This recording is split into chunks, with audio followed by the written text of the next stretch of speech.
প্রায় চূড়ান্ত 2025 সালের ব্যালন ডি'অরের জন্য 30 জন ফুটবলারের নাম আগামী 7 আগস্ট ঘোষণা করা হবে। ব্যালন ডি'অরের জন্য মনোনীত সংক্ষিপ্ত 30 জন ফুটবলারের তালিকা। আর এখান থেকে আগামী 22 সেপ্টেম্বর প্যারিসে এক জমকালো আয়োজনের মধ্য দিয়ে 25 সালের ব্যালন ডি'অর ট্রফি তুলে দেওয়া হবে বিজয়ীর হাতে।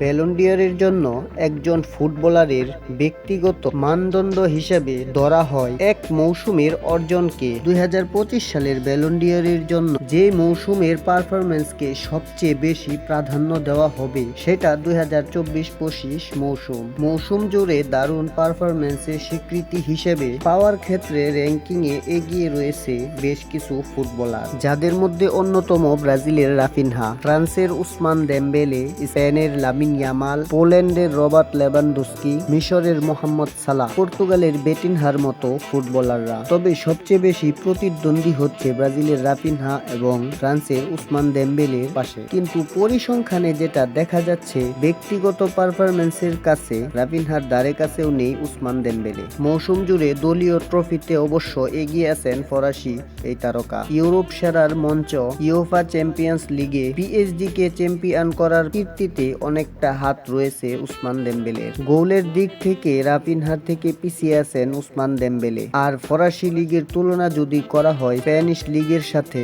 সেই ক্ষেত্রে লা লিগার ট্রফিটা রাফিনহাকে এগিয়ে রাখবে ব্যালন ডি'অর জয়ের ক্ষেত্রে। মৌসুমে 64 ম্যাচ খেলে 38 গোল 26 অ্যাসিস্ট করেছেন রাফিনহা। দল চ্যাম্পিয়ন হতে না পারলেও চ্যাম্পিয়ন্স লিগে রাফিনহার 14 ম্যাচে গোল ছিল 13টি এবং অ্যাসিস্ট ছিল 9টি, অর্থাৎ সরাসরি চ্যাম্পিয়ন্স লিগে 22 গোলে জড়িত তারকা এই ব্রাজিলিয়ান ফুটবলার। অন্যদিকে পুরো মৌসুমে সব ধরনের প্রতিযোগিতামূলক ম্যাচ মিলিয়ে 64 গোলে অবদান রেখেছেন রাফিনহা। এদিকে উসমান দেমবেলে 59 ম্যাচ খেলে সব ধরনের প্রতিযোগিতামূলক লড়াইয়ে 36 গোল করার পাশাপাশি 16টি গোলে অ্যাসিস্ট করেছেন তিনি। আর এক চ্যাম্পিয়ন্স লিগে 15 ম্যাচ খেলে 8টি গোল এবং 6টি অ্যাসিস্ট করেছেন তিনি, যেই সংখ্যাটা রাফিনহার সংখ্যার থেকেও বেশ কম। তালিকায় থাকা লামিন ইয়ামাল, বিটিনহা কিংবা রবার্ট লেভানডস্কিরা এই তালিকায় অনেকটাই পিছিয়ে রয়েছেন। তাই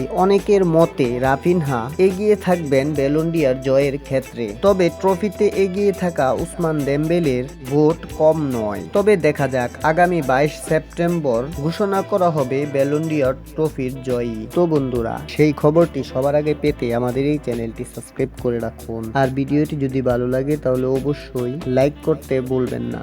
থ্যাংক ইউ, আল্লাহ হাফেজ।